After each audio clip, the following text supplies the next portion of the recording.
وبعدين هم عندهم ميزة الحقيقة ما كانتش عندنا. مم. هم ما عندهمش خوف من التجربة، وعندهم مساحة للتجربة، ومتقبلين فكرة ان هم من حقهم ان هم يجربوا مرة واتنين وتلاتة لحد ما يوصلوا للي هم عايزينه. يعني ما بياخدوش بنصايحنا، ولا شايفين ان يعني ما تنفعكم ما تنفعهمش؟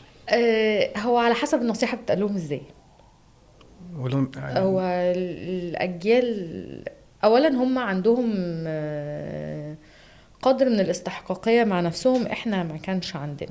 احنا كان لازم مهما كنا في قائد في البيت لازم في. لازم نسمع كلام الكبير، مهم. والكبير ده اكيد قصده مصلحتنا، والكبير ده بيفهم اكتر مننا.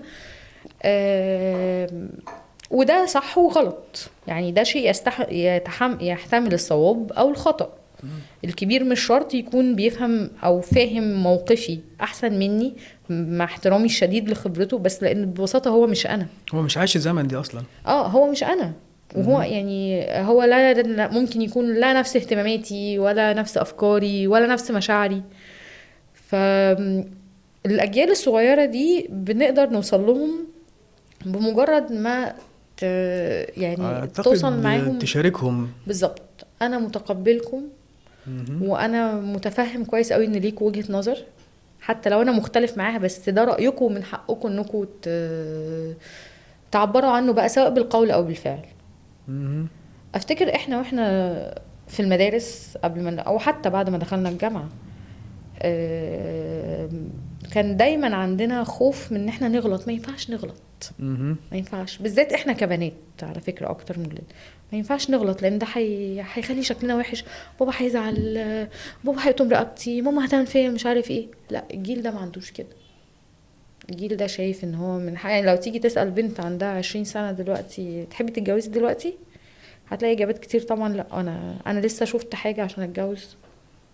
وده يعني من وجهة نظري الشخصية ده يعني ده كلام موزون. هي تعرف ايه في الدنيا؟ هي شايفة ان هي من حقها تجرب وتشتغل وتتعرف مهم. تكتسب خبراتها تكتسب بنفسها، خبرات، مش اللي هي وبعدين تاخدها على تفكر الجاهز. يعني عشان لما تاخد الخطوة تبقى متأكدة ان ده شخص مناسب. مم. احنا ما كانش عندنا الرفاهية دي. عيب ان احنا نقول يعني عايز تجربي ايه.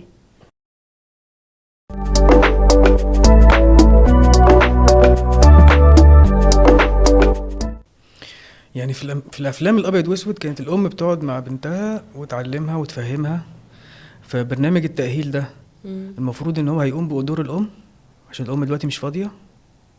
لا، هي مش مسألة الأم مش فاضية، بس هو الجيل او الصغير هي الزمن بس او الفترة دي صعبة شوية، صعبة فمش شوية مخليها قادرة إنه تربي اكتر او توجه. لا، هي مش كده قوي، يعني هي كل أم بتربي، بس مم. كل أم بتربي بطريقتها. ففي اللي بتربي بطريقة مامتها، فطبعا ده مش مناسب خالص للجيل الجديد. مم. وفي اللي حاولت تزود وعيها، تخش برضو زي ما أي حد بيخش على السوشيال ميديا. بس اللي بيخش على السوشيال ميديا فيه بيستفيدوا وفي بيتضروا. يعني اللي بتستفيد اللي هي بتدور على حاجات تساعدها في التربية، مم. واللي بيتضروا اللي هي اصلا قاعده طول النهار فور فن.